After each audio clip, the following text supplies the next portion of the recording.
एक बार लोहे की दुकान में अपने पिता के साथ काम कर रहे एक बालक ने अचानक ही अपने पिता से पूछा, पिताजी, इस दुनिया में मनुष्य की क्या कीमत होती है? पिताजी एक छोटे से बच्चे से ऐसा गंभीर सवाल सुनकर हैरान रह गए। फिर वे बोले, बेटे, एक मनुष्य की कीमत आंकना बहुत मुश्किल है, वो तो अनमोल है। बालक, क्या सभी उतने ही कीमती और महत्वपूर्ण है? पिताजी, हाँ बेटे। बालक के कुछ पल्ले पड़ा नहीं। उसने फिर सवाल किया, तो फिर इस दुनिया में कोई गरीब तो कोई अमीर क्यों है?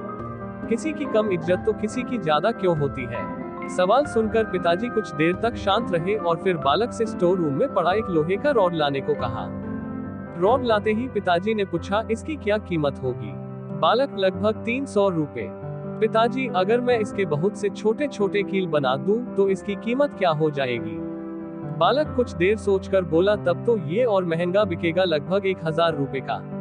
पिताजी, अगर मैं इस लोहे से घड़ी के बहुत सारे स्प्रिंग बना दूं तो? बालक कुछ देर सोचता रहा और फिर एकदम से उत्साहित होकर बोला, तब तो इसकी कीमत बहुत ज्यादा हो जाएगी।